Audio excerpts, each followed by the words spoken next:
자려고 누웠는데 저스툰 지루한 지하철에 저스툰 자려고 누웠는데 지루한 지하철에 클래스가 타는 재미 저스툰 클래스가 타는 재미 저스툰 웹툰 웹소설은 저스툰 클래스가 타는 재미 저스툰 다시 날씬해지고 싶어!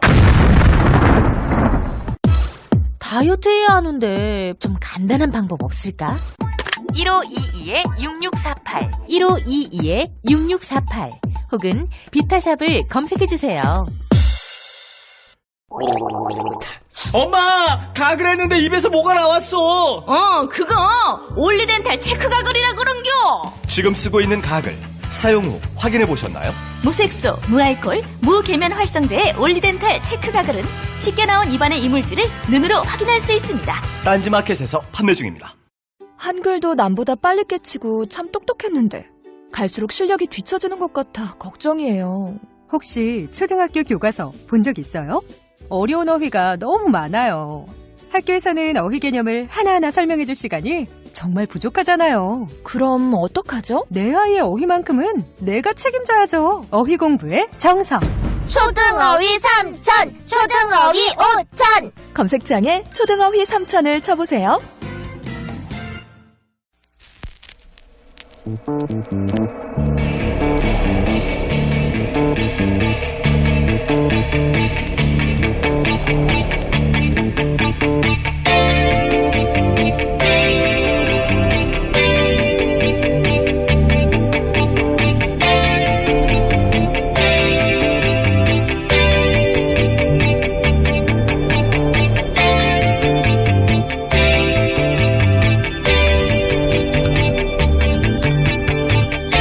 안녕하세요. 김원준입니다. 어제 우병우 전 민정수석의 공판에 출석한 장시호 씨는 최순실 지시로 김종 전 차관으로부터 서류를 받아 윤전추 전 행정관에게 전달한 직후 문체부 1차관이 교체됐다고 증언했습니다. 문서 전달 직후 문체부 차관이 교체되자 김종 전 차관은 최순실에게 대단하시네요 라는 말을 했다고 합니다. 1급 이상 공무원 인사권은 대통령에게 있습니다. 이 권한을 최순실 씨가 원격 행사했다는 뜻이죠. 그 외에도 최순실의 독일 금고지기로 알려진 이상화 전 하나은행 본부장, 유재경 미얀마 대사, 서울대병원 서창원 원장, 관세청 관련 인사들, KT 광고 담당자들 등등 지금까지 정황이 드러난 인사들만 해도 분야를 가리지 않습니다. 법이나 윤리, 상식이나 불문율 그 어떤 브레이크도 없었습니다. 그런데 이게 전부일까? 연장되지 못한 채 특검이 멈춘 지점에서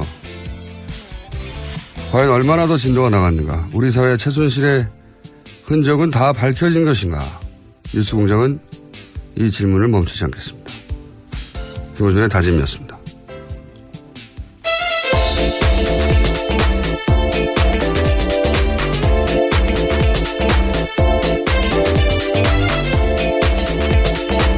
시사인의 김은지입니다. 네. 이 공판 관련 뉴스들이 사실은 공판장에서 이제 검찰이 자신들이 받아낸 진술들이 등장하기 때문에 굉장히 자세한 내용이 나오기 시작하는데 요즘 뉴스들이 너무 많다 보니까 자꾸 묻히고 있어요. 예. 그래서 오늘은 최순실 씨 관련 뉴스를 첫 뉴스로 좀 전하겠습니다. 자, 공판장에서는 어떤 이야기가 오갔습니까? 네, 어제 우병우 전 민정수석의 두 번째 재판이 있었습니다. 여기에 장시호 씨가 증인으로 나왔는데 다양한 발언들을 쏟아냈습니다. 지난 2014년 정윤회 문건 사건이 불거졌을 당시에 자신이 최순실 씨와 함께 있었다라는 겁니다. 최순실 씨가 밥 먹는 자리에서 전화를 하나 하고 왔는데 민정수석실에 도움을 청했다라고 이야기했다고 합니다. 그러면서 장시호 씨가 말하기를 최순실 씨가 통화를 하고 온 뒤 VIP에게 말씀드려야 하지 않겠냐. 그래도 유연이 아빠인데 이것을 덮어줘야지. 이렇게 죽일 수는 없지 않느냐라고 말했다고 합니다. 그래서 민정에서 해결해줬으면 좋겠다라는 말도 했다고 합니다. 이 공판장에는 이제 우병우 전 수석이 피고인석이 있었죠. 예.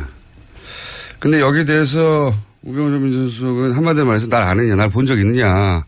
장시호 씨는 본 적이 없는 거죠. 네, 쏘아붙이면서 째려보기도 했다고 합니다. 예. 원래 이제 재판장에서, 판사가 물어보기도 하거든요. 예. 직접 물어볼 말이 있느냐고. 그렇게 발언권을 줄 때 이렇게 물어볼 수가 있습니다. 근데 어제는 발언권을 주지 않았는데도 물어봤다고. 네, 끼어들어서 재판장의 제지를 받았다라고 예. 합니다. 직접 봤냐 이거죠. 예. 본인이 할 수 있는 가장 큰 공격인 거죠. 날 봤어? 나 알아? 이거 아니죠. 이거죠. 근데 어차피 뭐 직접 봤냐 안 봤냐는 그다지 중요하지 않아요. 예. 네, 또 물증도 나왔거든요, 어제요. 재판에서 장시호 씨가 지난해 7월 달에 최순실 씨 가방에서 민정수석실 문건 발견하고 찍어준 사진 파일 나왔었습니다. 여기에는 이철성 경찰청장, 우리은행장, KTNG 사장 등의 평가가 담겨있는 자료가 있었고요. 여기에는 민정수석실 검증 완료라는 메모지도 붙어 있다고 합니다. 민정에서 나온 문건에는 민정이라고 써 있어요. 예. 그래서 문서가 자기 혼자 갑니까? 최순실 씨가 민정수석실에 들어가서 이거 뜯어와서 가져왔나요? 책상 뜯고. 예. 문서가 나간 거죠. 근데 이제 저는 이거 보면서 무슨 생각이냐면 어제죠. 어제 법정 구속된 이영선 전 청와대 경호관. 예, 최순실. 벌써 그제가 됐습니다. 예, 그제군요. 예. 최순실 씨에게 휴대폰을 몸으로 닦아서 줬던 하도 오래돼가지고 이제요. 예, 그 경호관이요. 근데 이 경호관은 특검이 마지막으로 영장을 청구했던 사람입니다. 특검 종료되면서. 마지막으로 영장을 청구했는데 기각됐죠. 구속 사유가 안 된다고 이제 영장 판사가 판단한 건데, 근데 1심 상당성이 부족하다 그랬습니다. 그렇죠. 구속과 잘 필요는 뭐 있냐 이거죠. 한마디로 말해서. 근데 1심 법정은 법정에서 바로 구속시켜버렸어요. 그러니까 그 구속 영장을 기각시킨 판사가 이후에 이제 우병우 전 민정수석, 우병우 민정수석 공판을 보다 생각이 난 건데 다시 또 기각을 시켰고 정유라 영장도 기각을 시켰죠. 근데 이분이 고영태 영장은 발부를 했어요. 예, 권순우 판사. 주준희 기자는 이제 이런 기각들에 대해서 합리적 의심이 대상이 된다라고 보고 있는 거고, 뭐 정반대로 의혹이 없다. 판사가 법적인 판단을 했을 뿐이다. 이런 시각도 있죠. 근데 또 이런 시각도 추가적으로 있을 수 있다는 생각을 저는 어제 했어요. 뭐냐면 우리가 너무 빨리 안일해진 게 아닌가. 예, 최순실 관련 의혹들은 다 털었고 재판만 이제 하면 되는 그런 수준으로 좀 나이브해진 게 아닌가 이런 생각을 저는 했는데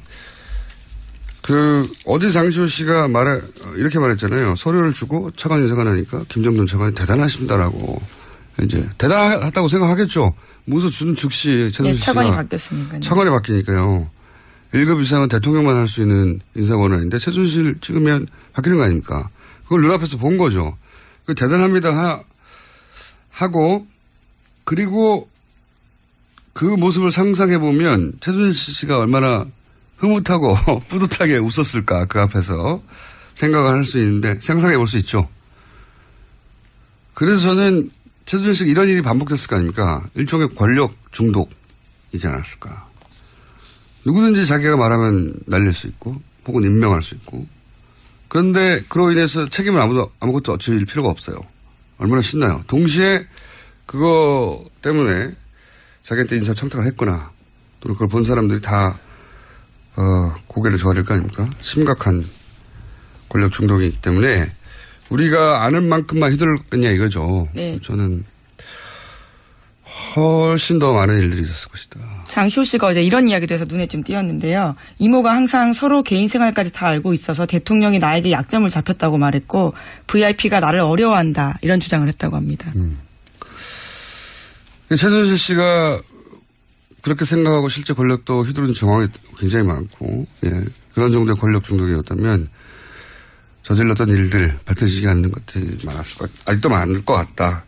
그 과정에서 얻어낸 이익권이나 그 이익권으로 얻은 실질적인 이익이 또 해외로 빠져나간 그런 은닉 자산들 굉장히 많을 것 같다. 꼭 다시 찾아야 된다 이건. 다시 한번 다짐을 했습니다. 이런 식으로는 절대 성공할 수 없다는 사례를 꼭 남겨야지 되지 않겠나. 자, 그래서 저희가 오늘부터 다시 은닉재산 추적 프로그램을 시작합니다. 자, 다음 순요. 네, 어제 박근혜 전 대통령이 검찰에서 한 이야기도 잠깐 뉴스에 나왔었는데요. 최순실 씨와의 관계는 완전 소설이고 자기도 관련 뉴스 보고 놀라움의 연속이었다. 이런 이야기를 했다고 합니다. 게다가 정유현에 대해서는 이름 자체가 머릿속에 있지도 않다라고도 부인했다고 합니다. 박근혜 전 대통령이. 예. 네. 하지만 정유라 씨는 지난번에 들어와서 크리스마스 때도 통화했고 1월 1일에도 통화했었다고 밝힌 바가 있습니다. 누군지 모르고 통화했나 보죠. 이름 자체가 머리에 없다는 거 보니까. 모든 걸 다 부인하니까요. 자, 다음 순요. 네, 국민의당 관련된 소식입니다. 이유미 씨와 이준서 전 국민의당 최고위원이 대선 하루 전인 5월 8일 나눈 카카오톡 내용이 공개됐습니다. 카카오톡에서 이유미 씨는 사실대로 모든 걸 말하면 국민의당은 망하는 거라고 해서 아무 말도 못하겠다라고 이야기했고요. 이준서 전 최고위원은 사실대로라면 무엇을 말하는 것이냐고 물었습니다. 그러자 이유미 씨는 개인 간에 가볍게 나눈 대화다라면서 판슨스 스쿨 동료와의 이야기를 이런 식으로 평가했습니다. 저는 이제 어제도 말씀드렸지만 이 카톡은 고소고발 상태에서 증거가 될 수 있다는 걸 둘 다 인지한 상태의 대화다. 그러니까 그냥 그대로 보면 안 되고 그걸 염두에 두고 봐야 된다. 이제 이유미 씨는 나는 사실대로 말하자고 했다는 알리바이를 남기는 문자일 수도 있고요. 예, 단순히 걱정이 아니라. 걱정이 있다 하더라도 동시에 알리바이를 남깁니다. 윤선 씨는 나는 아무것도 모른다는 알리바이를 남기기 위한 문자. 왜냐하면 이게 곧 공개될 수도 있다고 생각하면서 문자를 하는 거라는 거예요. 예, 당시 이미 고소고발이 되어 있던 상태였습니다. 그리고 실제 이 대화가 좀 말이 안 되는 부분이 있어요. 왜 그러냐면 이제 이유미 씨가 사실대로 모든 걸 말하면 국민의당은 망하는 거라고 하셔서 아무 말도 못 하겠어요. 이렇게 얘기했단 말이죠. 이 말은 그 이전에 여러 차례 사실대로 말해야 하는 거 아니냐. 그 사실이 무엇인지는 제쳐두고라도 그런 얘기를 주고받았다는 얘기죠. 서로. 그런데 여기서 이준서 씨의 대답은 마치 처음 듣는다는 듯이 무슨 말이냐고 대묻거든요. 대화가 어색해요. 그렇잖아요. 이 앞에 이미 모든 걸 말하면 망하는 거라고 하셔서 아무 말도 못하고 있다라고 자기 처지를 호소하고 있는데 이준서 씨의 거기에 대한 대답은 무엇을 말하는 거냐고. 이렇게 대묻는단 말이죠. 처음 듣는다는 듯이. 이 대사 자체가 이 카톡이 앞으로 공개될 수 있다는 걸 염두에 둔 대사라는 거죠. 처음 들은 얘기가 아닌 처음 듣는 것처럼 하잖아요. 예. 자, 앞뒤가 안 맞는 대사입니다. 서로.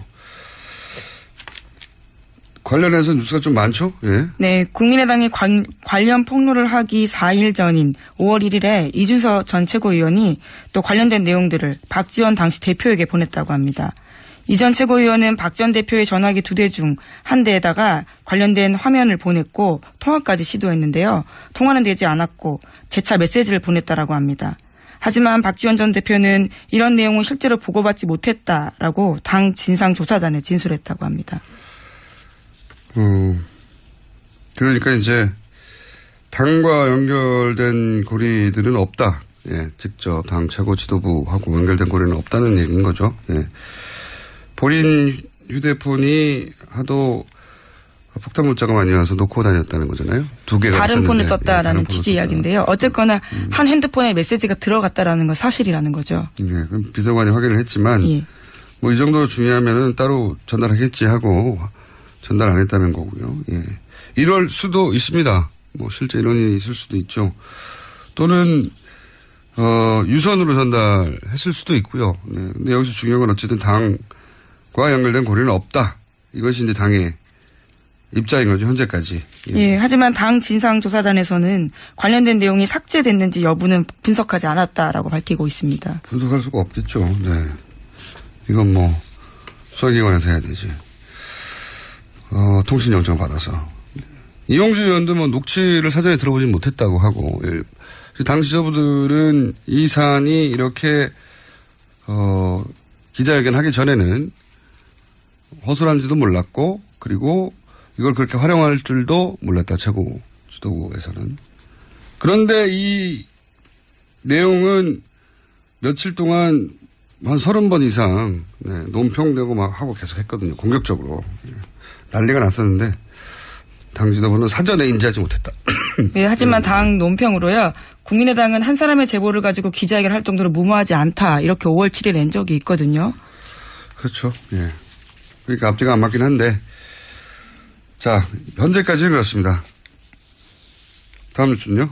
네, 어제 이유미 씨에 대한 구속영장 발부됐습니다. 법원은 이 씨의 범죄 사실이 충분히 소명됐고 사안이 중대해서 도주와 증거인멸의 우려가 있다고 밝혔습니다. 또 이준서 전 최고위원은 이미 피해자 신분으로 전환됐고 혐의도 이유미 씨와 같은 공직선거법상 허위사실 유포입니다. 그러니까요. 예. 근데 이제 이게 사전에 인지했는지 여부를 밝혀주는 내용은 현재까지는 아니에요. 예. 허위 사실을 유포하는 거는 사실이기 때문에, 예. 그래서 피의자가 된 것인지 아니면은 공모의 정황이 드러났는지는 지금 알 수가 없죠. 네. 어쨌든 그 카톡이 앞뒤가 안 맞는다는 얘기를 왜 아무도 안 하는지 잘난 척을 한번 하면서 다시 다음 뉴스를 다뤄봅시다. 네, 이준서 전 최고위원과 이유미 씨가 지난 주말에 안철수 전 대표 쪽과 접촉하려 한 정황이 포착됐다고 합니다. 이준서 전 최고위원은 실제로 안 전 대표를 만났다라고 하는데요. 두 사람은 지난 23일에 카카오톡 나누면서 이러한 대화를 했습니다. 이유미 씨가 안 전 대표와 직접 연락이 닿지 않느냐라고 이준서 전 최고위원에게 물었고요. 당시는 검찰 소환을 앞두고 당 안팎으로 이유미 씨가 구명을 할 때였습니다. 그리고 그 다음날 이준서 전 최고위원이 안철수 전 대표를 만났습니다. 그 자리에서 이 전 최고위원은 이유미 씨의 요청으로 안 전 대표를 5분간 독대했지만 고소고발 치아 문제만 이야기했다고 밝혔습니다. 독대에서 무슨 말을 했는지는 지금 본인들이 말하는 정도밖에 파악할 수가 없죠. 네, 고소고발권 취해야 된다고. 여기서 제가 주목하는 대목은 이거예요. 안철수 전 대표와 연락하기 위해서 이준서 전 최고위원이 물어본 사람은 이유미 씨라는 겁니다. 네. 이 대목을 짚자는데, 당내에 많은 사람들이 있잖아요. 본인 최고위원이잖아요. 예. 다른 국회의원들이 아니라 이유미 씨한테 물었다는 거고, 이유미 씨가 안철수 전 대표 측과 가깝다는 걸 아는 거죠, 충분히. 예. 직접 연락되지 않느냐고 말할 정도로.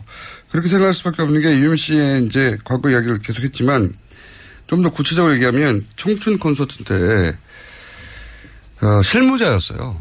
청춘 콘서트 관련해서 전화를 해서 뭔가를 어레인지하려면 이유미 씨가 받았습니다. 당시에 청춘 콘서트 측에 연락했던 적이 있는 분들은 전화번호를 확인해 보세요. 이유미 씨 전화번호가 있습니다. 자, 가까웠다는 거죠. 자, 다음 뉴스는요. 네, 문재인 대통령은 어제 기내 간담회 가졌습니다. 거기서 2단계 북핵 해법을 다시 한번 강조했는데요. 핵 동결은 대화의 입구고 그 다음에 그 대화의 출구는 완전한 핵폐기다라고 밝혔습니다. 문 대통령은 북핵 동결 단계에서 검증이 확실히 되지 않으면 다음 단계로 넘어갈 수 없다고 강조했습니다. 네, 언론에서는 2단계 북핵 해법이라고 하는데 당연한 거 아닙니까? 그래서 저는 여기에 이렇게 거창한 이름을 붙일 것까지는 없다. 대화를 하고 나중에는 핵폐기까지 가겠다는 거니까. 뉴스가 아니라고 봅니다. 네, 다음 뉴스는요. 네, 그리고 또 기자간담회에서 한 이야기들이 또 화제가 된 게 있는데요. 연차 휴가 계획 밝혔습니다. 휴가를 언제 간다라는 계획을 세울 수는 없는데 그러나 저는 휴가를 다 사용할 계획입니다. 라고 이야기했는데요. 대통령의 연차 휴가는 21일입니다. 현재 하루 썼기 때문에 20일 남아 있습니다. 네, 별게 다 뉴스가 되네요. 네. 자, 연차휴가를 다 사용할 계획입니다. 뉴스였고요. 다음 뉴스는요. 네, 문재인 대통령의 첫 방미 일정으로 나선 장진호 전투 기념비 방문이 미국 해병대와 한국전 참전 농사들로부터 뜨거운 반응을 얻고 있습니다. 미 해병대가 페이스북을 통해서 생중계한 문 대통령의 방미 영상에 댓글이 2,300개가 넘게 달렸습니다. 이건 저도 페이스북에 들어가 봤는데 제가 이제 인문학 전문하고 몇 차례 상징을 잘 다룬다고 했는데 굉장히 상징적인 장소거든요. 유명한 곳도 아니에요. 예. 근데 이제 미군 해병대 입장에서는 해병대 역사에 가장 많은 인원이 한 전투에서 사망했고 그리고 나서는 가장 많은 인원을 또 피난민들을 구출한 작전에 이어지기도 하니까 상징적인 장소예요. 근데 미국이 좋아하는 코드들이 다 있잖아요. 이런 거 참 잘 다뤄요. 그러니까 크게 패전하고 긴박하게 퇴각하다가 엄청난 피난민들을 구출하고 근데 그 피난민의 자손이 성장해서 대통령이 되고 미국에 돌아와서 자신이 자신의 부모를 구한 해병대 그 작전을 기리는 기념비 앞에 쓰고 뭐 이런 연설하고 이게 헐리우드 영화가 잘 써먹는 스토리라인 아닙니까? 미국인들이 굉장히 좋아하는 스토리라인 코드들이 실사판으로 나온 건데 하여튼 누군지 모르겠는데 청와대에서 아주 선수가 있어요. 제가 보기에는. 예. 잘 다룹니다. 이런 건. 그래서 실제 화제가 됐어요. 보니까. 그 화제라는 이야기를 듣고 찾아가 봤더니 페이스북이 미 해병대 페이스북을 누가 보겠습니까? 미 해병대만 보는 거예요. 그냥. 근데 어제는 북적북적 난리가 났더군요. 자. 네, 조회수도 굉장히 많고요. 대부분 미국인들이 그걸 남겼어요. 네, 영어로 댓글이 달려 있습니다. 영어로 남겼다고 다 미국인은 아니죠. 우리도 영어 이름도 잘잖아요. 영어 이름이더라고요. 저 들어가서 봤는데요. 엄청 많이 달리건 맞습니다. 자, 다음 뉴스는요? 네, 문재인 대통령은 미 상원과 하원 지도부를 잇따라 만나서 한미동맹의 중요성을 설명했습니다. 또 사드 문제에 대해서도 이야기를 했는데요. 전 정부의 합의라고 해서 결코 가볍게 여기지 않겠다고 여러 차례 공언해 왔다고 이야기했습니다. 그러나 문재인 대통령은 한국이 미국과 같은 민주주의 국가이기 때문에 민주적 절차적 정당성은 꼭 필요하다라고 강조했는데요. 또 괌기지 사드 배치 시 환경 영향 평가 실시했던 것도 언급했다고 합니다. 뭐 이런 기본적인 논리를 세우고 간 거죠. 예. 사실 여기다가 할 말은 없잖아요. 예. 한국도 미국처럼 민주국가여서 절차가 필요하다는데 뭐라고 합니까? 예. 기본 입장은 당연한 거라고 저는 봅니다. 자, 다음 뉴스는요. 이명박 전 대통령이 어제 박근혜 전 대통령이 잘했으면 참 좋았을 텐데 박 전 대통령 때문에 보수가 큰일 났다. 다 없어져 버렸다라고 말했다고 합니다. 요거는 좀 번역을 해야 돼요. 보수가 큰일 났다가 아니라 본인이 큰일 났다라고. 본인이 큰일 났다라고 생각하는 것 같다. 네. 네, 어제 바른정당 이해운 대표 예방했을 때 이런 취지의 이야기를 했다고 하는데요. 네. 이 전 대통령은 이명박 정부 내각 인사들을 두고 세무조사가 진행되고 권력기관을 동원한 조사가 진행돼서 너무나 미안했다. 그렇게 털어도 문제되는 사람이 없지 않느냐라고 박근혜 정부 당시에 이야기를 또 했다고 합니다. 자, 뭐 다른 거는 본인도 고생했다 뭐 이런 얘기고 보수가 큰일 났다 다 없어져 버렸다가 아니라 내가 큰일 났다 나를 보호해줄 보수들이 무너졌다 이런 이야기로 저는 해석이 됩니다. 저는 그렇게 해석이 됩니다. 자, 뉴스 한두 개 정도 짚고 넘어갈 수 있습니다. 네, 자유한국당 전당대회 당대표 선거 계속 치러지고 있습니다. 28일에는 TV조선이 주최한 방송 토론회에 있었는데요. 거기서도 원유철 후보와 홍준표 후보가 말을 주고받았습니다. 홍 후보가 원 후보를 향해서 옴두꺼비 같은 행동한다라고 이야기를 했는데요. 원 후보가 타인 의견 존중하지 않고 막말하고 비아냥거리면 보수정치 괴멸시킨다라고 이야기하자 그에 대해서 맞받은 겁니다. 네. 두 분이 이런 공방을 많이 하네요. 예. 그리고 이제 사탕을 건넸더니 뭐라고 그랬다고요? 사탕 안에 뭐가 들어있을 줄 알고라고 하면서 거절했다고 합니다. 홍준표 후보가요. 원유철 후보가 전해주니까. 사탕 하나 드시죠라고 이제 제스처를 했더니 거기 뭐가 들은 줄 알고. 예. 네, 목에 좋다면서 건넸는데요. 의심의 눈빛을 보냈다는 거죠. 실제 의심이 했겠어요. 그냥 대받아 친 거죠 그렇게. 예.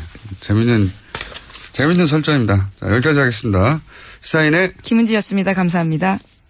아무도 묻지도 따지지도 않고 가입하셨다고요? 보험은 너무 어려워요. 걱정 마십시오. 마이보험 체크가 도와드립니다. 1800-7917 마이보험 체크로 지금 전화주세요. 1800-7917 이미 가입한 보험이나 신규 보험도 가장 좋은 조건을 체크해서 찾아드립니다. 인터넷 한글 주소 마이보험.com 또는 카카오톡에서 아이디 검색 마이보험을 친구 추가하여 상담하실 수 있습니다. 모닝똥? 제겐 사치였죠. 내가 토끼인지 토끼똥이 나인지 내가 변을 본 것인지 변을 당한 것인지 나는 바나나이고 싶다. 간혹 구렁이이고도 싶다. 미궁 대장사랑 빅똥의 추억 미궁 대장사랑이 찾아드립니다. 혈중 콜레스테롤 개선과 배변 활동에 도움을 주는 건강기능식품입니다. 검색창에 미궁 대장사랑. 미궁 장사랑 이름 바꿨어요. 프로바이오틱스 12종 추가. 미궁 대장사랑. 골반 잡자 바로 잡자 바디로직. 허리 통증 바로 잡자 바디로직. 2017년 쿨 썸머 바디로직 라이트 출시. 통기성이 좋아 땀 걱정 없이 한여름에도 쾌적하게. 입은 듯 안 입은 듯 가벼움의 신축성은 그대로. 자세가 좋아지는 골반 교정 타이즈 바디로직. 검색창에 골반 교정 바디로직 라이트.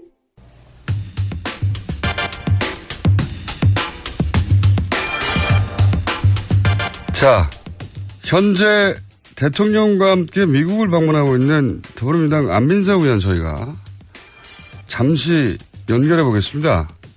의원님? 네, 공장장님. 네, 거기서 주로 어떤 활동하셨습니까? 구체적으로 말씀드린 거는 좀 곤란하지만요.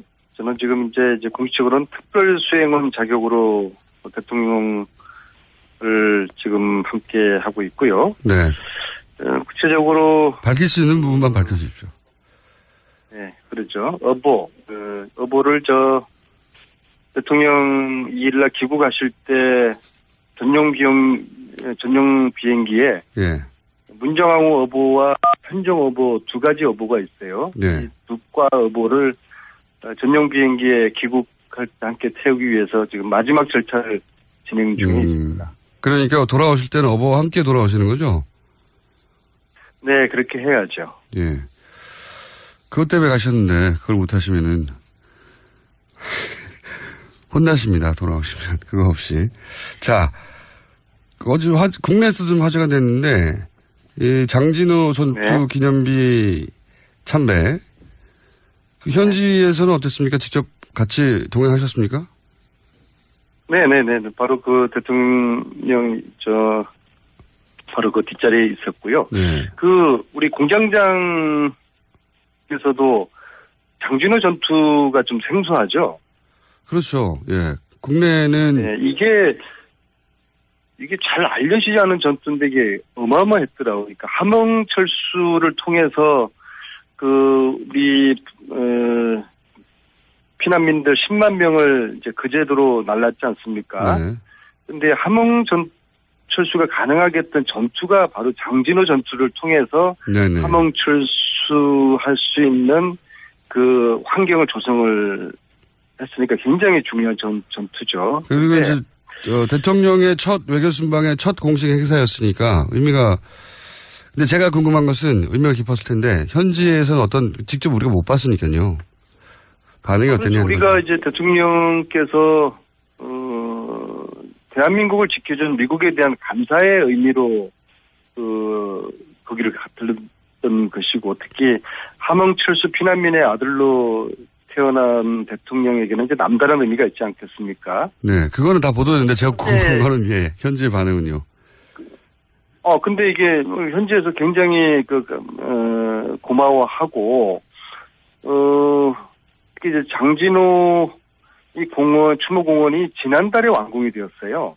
예. 그래서 이 대통령 방미와 함께 이런 행사를 하고 첫 번째 방문 코스로 갔다는 것이 여러 가지로 이제 의미가 있고 그리고 자신들의 그런 희생과 헌신을 감사를 표시해준 대통령에게 현지의 그 참전 용사들, 그 가족들이 굉장히 감격해하고 이제 고마워했습니다. 알겠습니다. 네.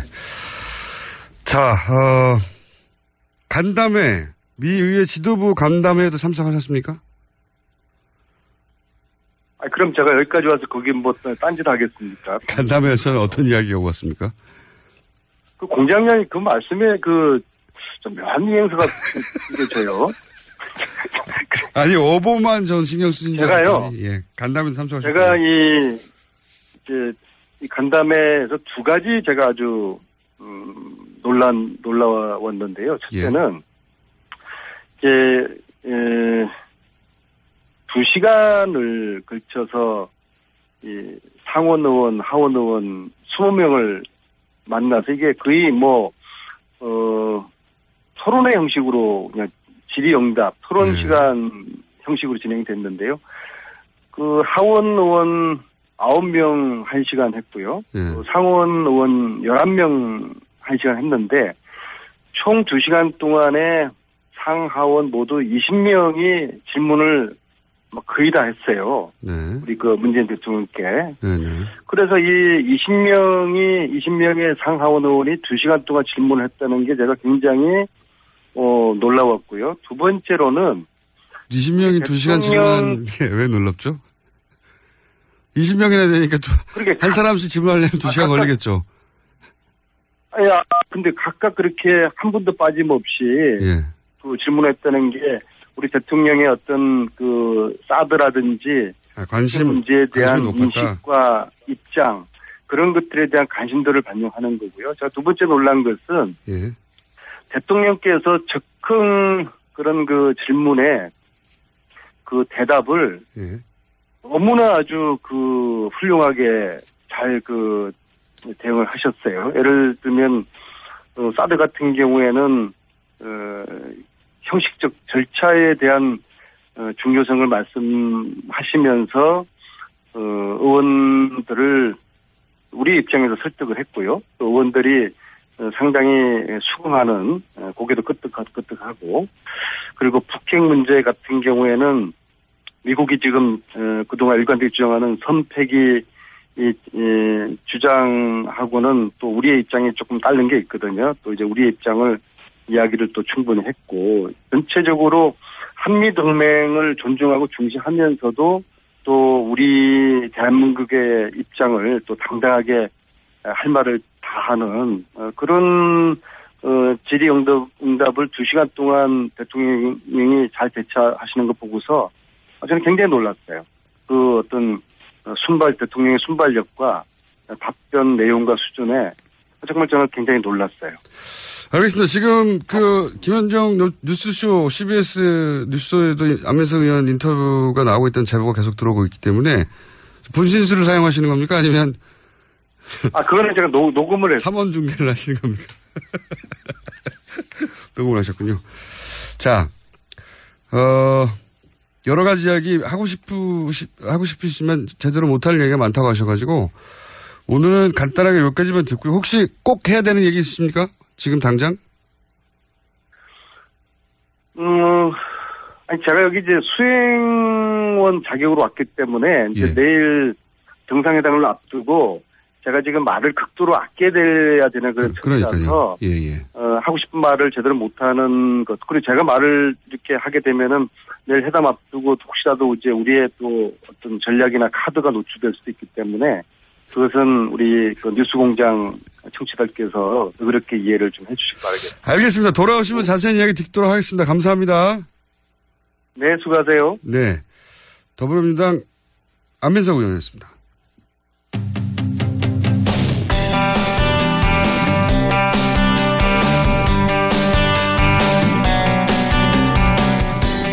자, 한미 정상회담이 곧 있습니다 해서 지난 대선 기간 문재인 대통령의 외교 안보 자문 그러면서 활동했던 분 저희가 직접 스튜디오에 모셨습니다. 연세대학교 최종권 정치외교학과 교수님 나오셨습니다. 안녕하십니까? 예, 안녕하십니까? 최종권입니다. 예. 네. 저희는 이제 프로필만 보고 나이가 굉장히 많으신 분일 줄로 생각했으나 예. 굉장히 젊으시군요. 40은 넘었어요, 그래도. 어떻게 이렇게 교수 자리에 올라가셨어요? 예, 훌륭하신 분입니다. 아닙니다. 고맙습니다. 근데 이제 한미동맹에서 어떤 이야기가 오갈지는 사실, 우린 모르죠. 예. 우린 모르고, 저는 외교안보 자문그룹에서 활동하셨다고 하셔서, 그리고 최근에 한미동맹이 큰일 났다 하는, 네. 문특보, 미국 발언들 가지고 우리 언론이 크게 보도를 했고, 거기에 인용된 사람들, CSIS의 마이클 그린이라든가, 이런 분들이 미국에서 그런 말을 했다. 우리 큰일 난 거 아니냐. 한미동맹 끝장났다. 이런 보도가 엄청나게 쏟아졌잖아요. 그래서 제가 저 혼자 이제 얕은 지식으로 그렇게 거론된 전문가들이, 예를 들면 마이클 그린은 대단히 일본 편향이다. 일본의 관점을 대변한 발언들인데, 그걸 가지고 우리가 이렇게 난리치는 거는 너무 오버하는 거고, 모르면 바보고, 알고 그러면 나쁜 거다. 이런 맥락으로 짧게 브리핑을 해왔는데, 이제 전문가를 직접 모시고, 우리가 이제 미국에서 돌려오는 소식들을 어떻게 걸러서 들어야 되는지, 그 얘기를 좀 해보고 싶습니다. 예. 뭐 지금도 계속해서 미국에서 누가 한마디만 하면 이게 이제 코멘트를 따서 우리는 그 사람이 누군지 잘 모르니까. 그렇죠. 예. 마치 한국에 대해서 너무나 잘 아는 어떤 사람이 한국의 정책을 이 사람 말대로 결정할 것만 같은 사람이 이런 말을 했다고 네. 한두 줄 보도하면서 막 난리가 나거든요. 네네. 자, 전문가로서 그게 그럴 일이 아니다라는 걸 좀 설명해 주십시오. 예. 일단은 미국이 상당히 큰 나라잖아요. 50개 주인데. 주도 50개나 있습니다. 예. 로스앤젤레스에서 있는 미국 사람하고요. 워싱턴 DC 수도에 있는 미국 사람하고 다른데 통상 우리가 언론에서 보는 한국 전문가들은 워싱턴 DC에 그렇죠. 직장을 가지고 있고 거기서 연구소 같은데 네. 혹은 그 근처에 대학교에 있는 교수이시들이죠. 주로 정치 외교학을 전공한 사람이고 세부적으로는 국제관계학, 국제정책을 공부했는데 주로 이 아시아, 이 동아시아 우리 동네를 공부한 사람들이죠. 근데 전체적으로 보면 미국 전체적으로 보면 이 사람들이 첫 번째 우리가 가져야 될 의문이 미국의 전체 의견을 반영하느냐. 그리고 두 번째 미국이 한국에 대해서 어떤 통합된 의견을 가지고 있겠는가. 그리고 세 번째는 정말 이 사람들이 아침에 눈 뜨고 나서 잘 때까지 매일 한국만 바라보는가. 사실 이 한국 전문가들 미국에 있는 한국 전문가들이 가장 큰 문제점이 뭐냐면요. 한국만 전공하면 직장을 못 잡아요. 그러니까 일본도 끼게 되고 중국을 끼게 되고 혹은 중국에 뭐 부상하니까 한국이 어떻게 외교 정책을 해야 되냐라고 이렇게 여러 가지를 하거든요. 근데 이 사람들 상당히 학문적으로 훌륭한 분들도 계시죠. 근데 늘 나온다는 것에 문제가 있어요. 그러니까 늘 언론에 나오고 언론에 나오니까 늘 자극적인 언사를 할 수밖에 없어요. 그러니까 그러니까 한반도에서 어떤 상황이 발생한다면 즉 북한이 미사일을 쐈다 혹은 북한이 도발을 했다 혹은 한미 간에 여러 이견이 생겼다라고 하면 좀 주로 극단적인 발언을 많이 해요. 그래야 계속 코멘트가 따지니까. 이를테면 북한이 미사일 쐈다 그러면 우리가 가장 필요한 정보는 어떠한 의도를 가지고 쐈겠는가 그리고 왜 지금 쐈겠는가라고 하는 것이 중요한데 이거는 일종의 유추거든요. 그렇죠. 우리 서울에 있는 전문가들도 무슨 고급 정보를 받아서가 아니라 북한이 쐈다? 그러면 우리가 이거 아니겠어? 이거 아니겠어? 유추를 하는데 우리가 그렇게 얘기하면 또 우리나라에서도 진보적인 분이 계시고 보수적인 분이 계시는데 당연히 이분들이 주로 보수적인 분들의 의견을 주로 들어요. 왜냐하면 한국의 주요 언론들이 이분들의 내용을 많이 픽업하거든요. 그러니까 뭐 국가기관 통신사라고 하는 연합뉴스에서 나오거나 아니면 우리 주요 언론사에 나왔던 이야기가 영어로 번역이 되면서 이 사람들이 그걸 읽어요. 그럼 이게 마치 한국의 전체 의견이건처럼 혹은 그것이 팩트인 것처럼 얘기하고 그것을 미국의 주요 언론에 이야기하면 또 우리 한국 언론이 또 그걸 또 받아요. 그럼 이게 미국의 의견이 되는 것뿐만 아니라 팩트가 될 가능성이 많아요. 그러니까 쿠션 맞고 돌아오는 한국의 의견이. 또 우리나라도 제 의견이 예를 들어서 전문가로서의 제 의견이 대한민국 정부의 그 정책은 아니잖아요. 그렇죠. 근데 우리는 그거를 보고 미국의 자세가 혹은 의견이 한국에 대해서 상당히 우려하고 있다. 혹은 한미동맹에서 무슨 문제가 있으면 미국이 상당히 불만을 가지고 있다라고 매우 과도한 일반화를 하죠. 그런데 주요 등장하는 분들이 매우 한정적이고 두 번째는 그분들이 한 번도 자기는 모른다. I don't know라고 얘기한 적이 없어요. 그러면 전화가 안 오잖아요. 그리고 그 전화번호를 결국 언론에 나오니까 기자들이 돌리게 되고요. 그쵸. 서로. 제가 이제 뭐 통일부의 고위 관계자 혹은 뭐 외교부 이런 분들의 얘기를 들어보면 이런 일을 오래 하신 분들 얘기를 들어보면 그런 얘기를 하시더라고요. 자기들도 처음에는 그 미국의 전문가들이 열심히 공부해가지고 우리가 모르는 정보를 미 국무부나 혹은 뭐 정보기관으로부터 받아가지고 그런 얘기를 하는 줄 알았더니 자기가 고위직에 오르고 났더니 알고 봤더니 자기한테 물어보고 그걸 자기 의견 양해해서 돌아와가지고 다시 되돌아오더라. 별거 아니더라.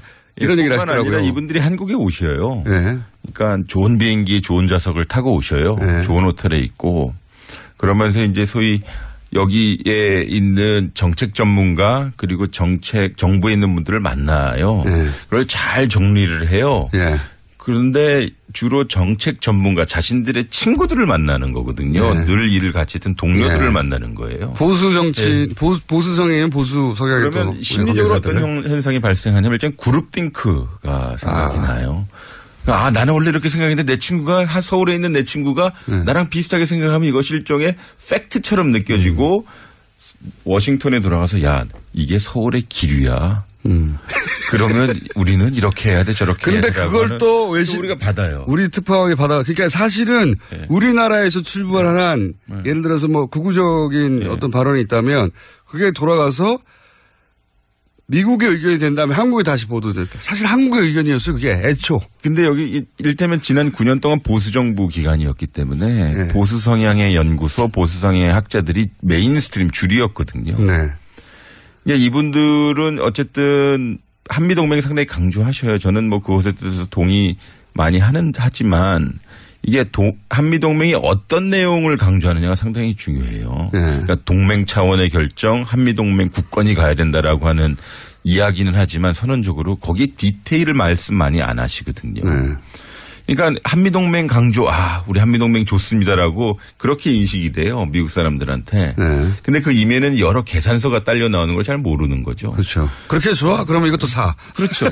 근데 야, 이거 딴 거 사면 안 돼? 그러면 한미동맹 안 좋아. 이렇게 되는 거죠. 더 비싼 거 못 사? 한미동맹 그렇죠. 좋다며. 예. 그렇죠. 그러니까 북한의 위협은 이렇게 안 좋아지는데 뭐 이러면서 계속 사야죠. 뭐 그렇게 되는 것 같아요.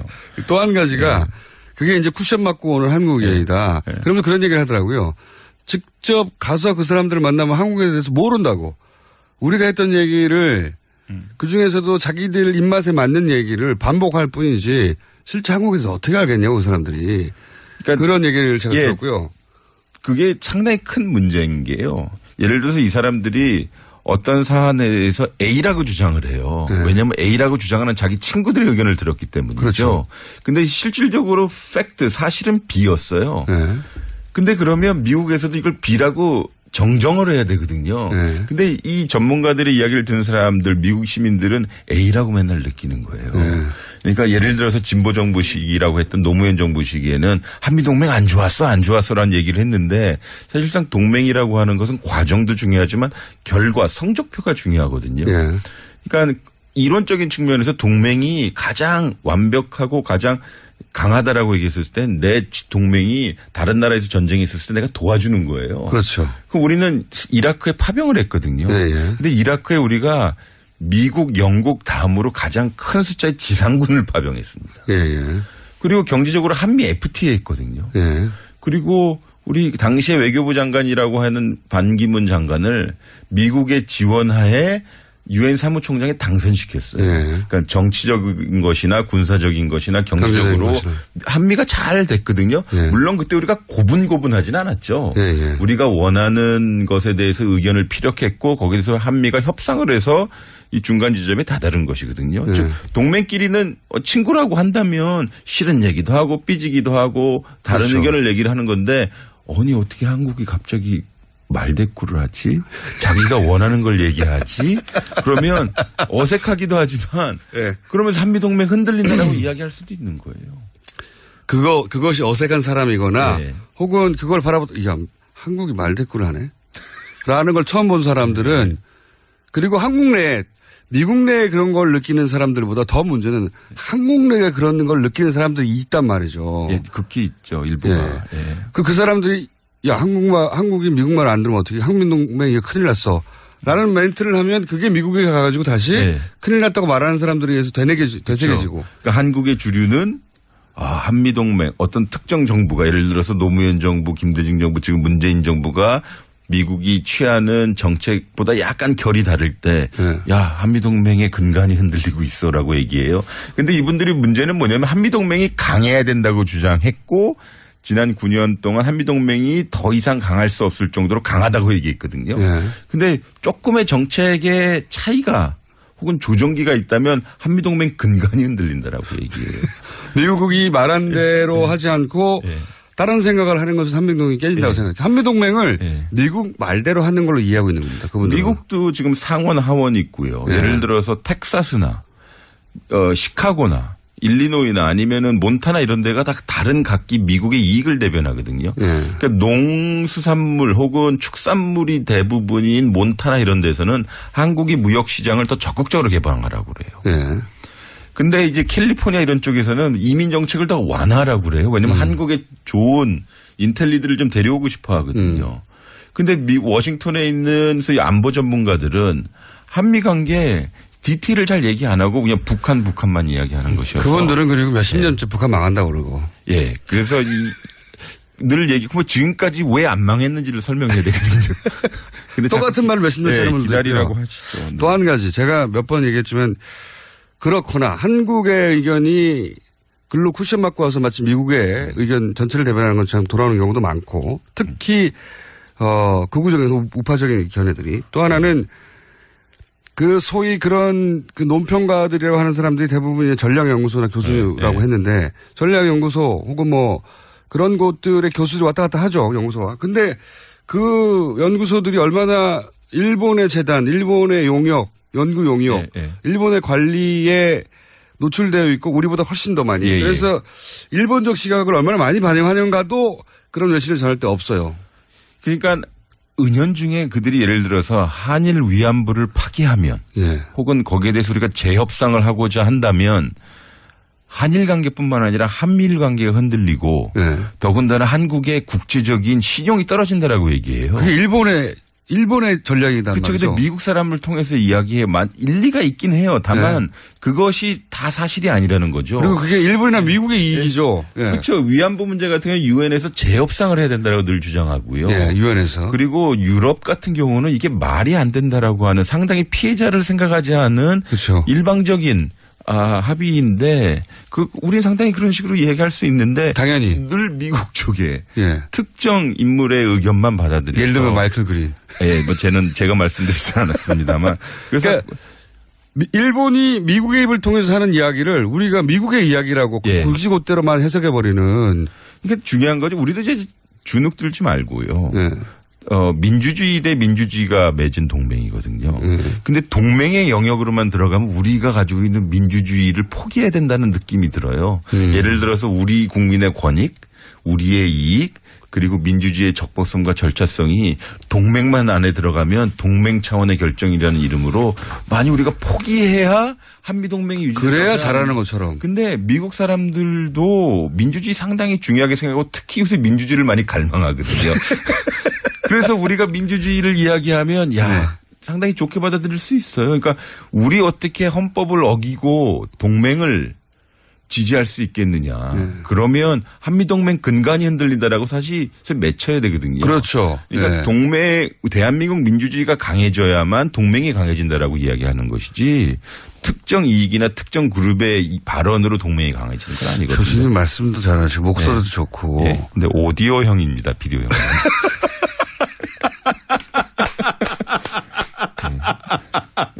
고맙습니다. 동의! 풍채도 좋으시고, 풍채가 저랑 비슷하다고 생각하시면 되고요.